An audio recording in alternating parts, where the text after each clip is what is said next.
Welcome to Heartfelt Awakening Radio. I am your host, Denny Van. Today, I'm so excited to be interviewing JOHDI Woodford. Okay, so this story really hits my heart because, going from losing a child to becoming a witch. So tell me, darling, tell me this story, because my heart, just reading about this, my heart is just opening for you. Thank you. It's nice to be here. The story is in 2011, in May, I had a really big fat corporate job as an internal communications manager in a private bank here in Switzerland, just down the road in Geneva.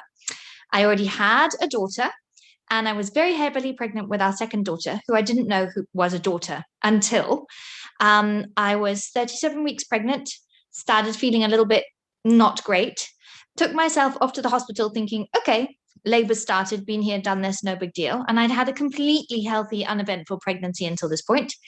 Got to the hospital and was told, actually, madame, your baby's heart has stopped beating. In other words, your baby has died. And now you are going to have to give birth to a stillborn child. And they told me it was a girl. And I went into complete shock and started hemorrhaging terribly. And as a result, had to have an emergency C-section, which definitely saved my life in a proper physical sense, but also in a literal sense. The fact that I could just be put to sleep and wake up and for it to be over, in a sense, really protected me from a lot of additional trauma, I think. So there I was at, 37 weeks, no longer pregnant, lying in a hospital bed with a belly full of stitches and a broken heart, and thinking, okay, well, this is it, what am I going to do next? So up until that point, for about 2 years, up until that point, I'd been training to become a Pilates instructor because I'd known that I wanted an out of my corporate career. So the first thing I thought was, well, I'm definitely going to quit my freaking job because it's a load of bollocks. So I waited a while to recover, and then I quit my job. And then I went freelancing as a Pilates instructor, and I taught English and French as a foreign language as well on the side. And I basically went through the motions of being a mum to our 2-year-old. And she is what stopped me from committing suicide, probably, because I think I would have definitely done that. I was just so broken. Anyway, I got a lot of help from lots of different places during that time. And I brought myself back from the brink with that help, both divine and, more earth-based. And I got pregnant again. And I had our second baby a year later in September. And during all of that time, I was still delving into honing my craft, which I decided was definitely something to do with the body, definitely something to do with fixing people's broken bodies, having been broken both metaphysically and physically. I was very interested in that. And I just went deeper and deeper into that craft of helping people. And I think probably in 2018, end of 2018, I realized, thanks to a client, that I had this witch-like ability to heal. And I think basically it's come from the fact that I've got nothing to lose. I really have got nothing to lose. So I've really just gone and explored whatever's interested me. I've got a lot of emotional baggage, not just because of this tragedy, but other things as well. And I've kind of just layered it all one on top of the other to bring into the world a rather magical and multidisciplinary way of helping people. And I specialize in people who identify as women and who are 40 and over. And yeah, I think that's it in a nutshell, really. I love what you said about I got a lot of help. I got a lot of help, and working with some people who it's really a lot to say, I need some help. So where were you in that space of asking for help? Well, again, really luckily, here in Switzerland, when I was lying in that hospital bed in the immediate aftermath, I was introduced to a psychiatrist who specializes in what had happened to me. And she helped a lot. I didn't even know, I mean, I didn't even know it was a thing until it became a thing, and it was definitely another thing that was ever going to be on my radar because I was, young and fit and healthy and just not a candidate for this sort of thing. Anyway, so I got introduced to her, and she took me through a lot of techniques. For example, Ericksonian hypnotherapy, and neuro-linguistic programming, and creative visualization and mindfulness, and really opened my creative imagination of my own interoperception, your awareness of your being, and really helped me to break open the armor of my brain and my soul, which sounds so metaphysical, but I know you're nodding. I mean, this is music to your ears, isn't it? Yeah, this is your daily bread. Yeah. But I think until that moment, I didn't realize how armored up I was. I didn't realize that I had such a thick metallic shell around my heart, around my mind, around my being. And I think when I was laid bare by this tragedy, instead of getting poked with needles and hot prods, as I probably thought I would do, which is why I put the armor on in the first place, God knows when in my childhood, I was actually encouraged to go and explore all of those tender places and have a look at all of those darker, unenlightened places of me. So that was the beginning of it. And it just kind of extrapolated from there, really. And then because that was such a successful experience, I have just carried on doing that. And I encourage everybody to do that, as I'm sure you do. Then they come and see great people like you as well, who can really help them with your toolbox, where, you need people to realize that they need help and be a horse that's willing to be led to the water and then drink. And I think that's what I've become, really. It's like, okay, I've got a problem, who can help me, instead of being, oh, I'll just soldier on. So yeah, I think that's how I got to getting a lot of help, and still getting a lot of help. Still to this day, I still, when I feel that I've hit a rough patch, will look around for people to help. It really does show strength when asking for help. And most of us come from the idea that it's showing weakness when you're asking for help. But this foundation that you laid, as a master hypnotherapist, I'm not a therapist, I'm a hypnotist. But as a master hypnotist, it's really powerful when you lay that foundation of using hypnosis as a state of being. And coming from this place, it opens up. And you said it honed your craft. And as the foundation for your craft, how did you build it? How did you come to the determination that I'm a witch? I didn't. And I don't think I would have had this feedback not come to me from a client who said, I don't know where you just went, but you certainly weren't here.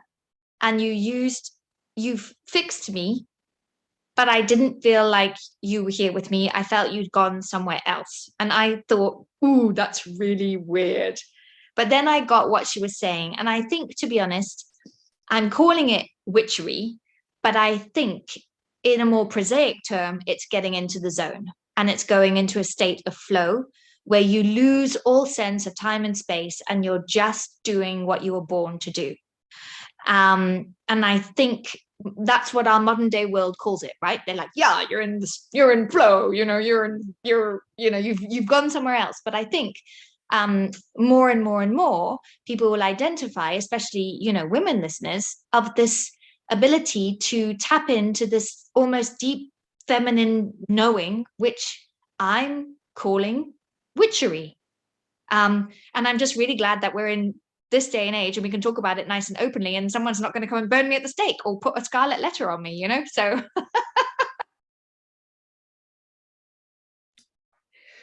with all the things going on in the world today, I wouldn't say that out loud, but I totally Yeah, agree with that's you true, actually. because you know, whether you call it witchcraft or prayer or Reiki or what have you, you're connecting with this space of unlimitedness, metaphysics, if you will, the space of variations, and you're creating a coherence, and that's where the magic is.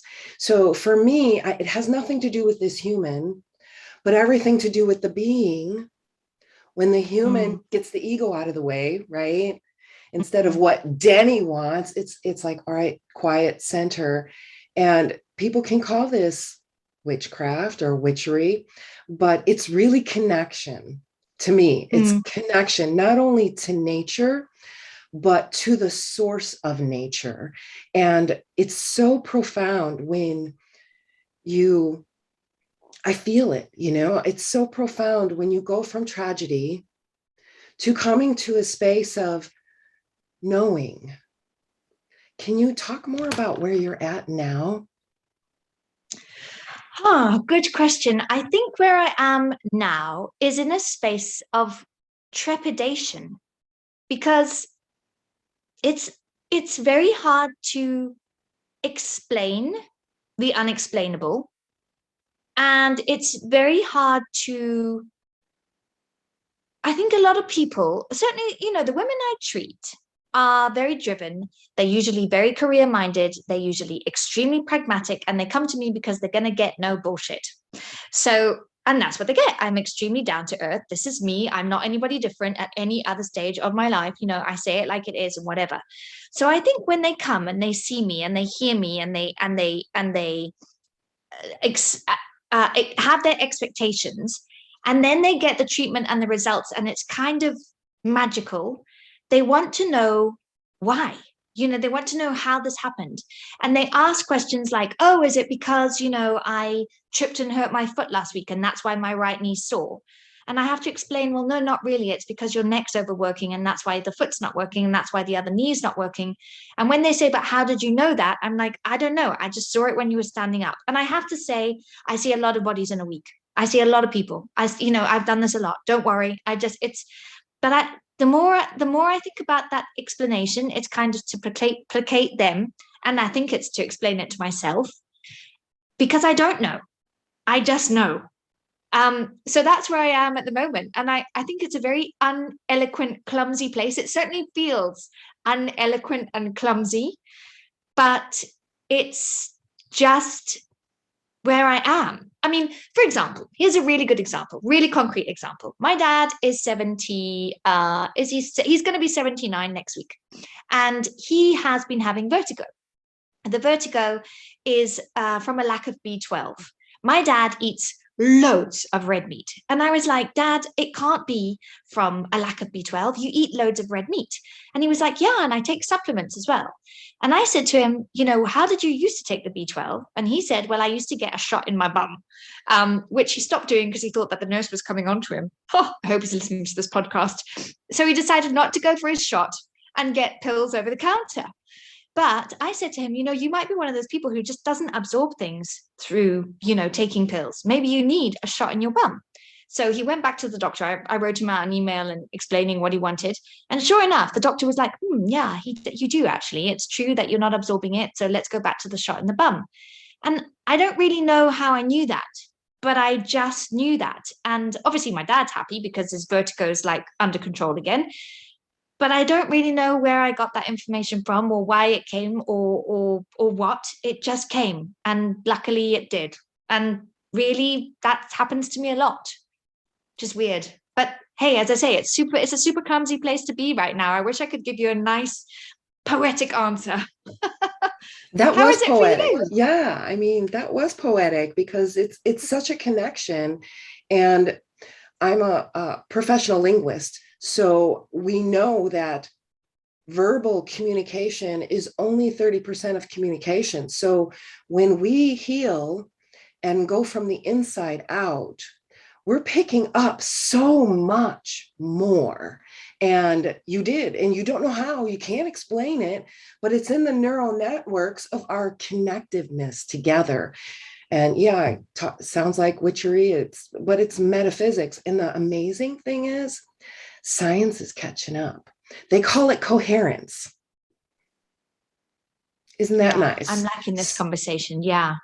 Yeah, so they I call it feel like that as coherence. well. I feel that there's more kind of vocabulary and again, this like placating, putting labels on things because call it what you want. But I know that a lot of people immediately feel better when they've got something that explains something. And if it's got a nice scientific label, then they're like, beautiful. This is what it is. This is how it works. Lovely. I'm going to go and carry on my day. Whereas when you have to say to a client, I don't know, I just knew, they're like, okay, that's weird, but I'll see you next week type thing. So yeah, I'm liking this. I'm going to go and do some research on that after this, geek that I am. Thanks for that. Thanks for that. Absolutely. Absolutely. And I so much enjoyed this conversation. Thank you. Thank you. Thank you for sharing your story. And we're going to be leaving your information in the notes on social media for your Facebook and Instagram. If you'd like to get a hold of JOHDI, you'll have that information there. And thank you so much for listening. And we will see you on the next episode. And always don't forget to subscribe, like, share, and let us know what you want to hear more of. And in the meantime, keep being amazing.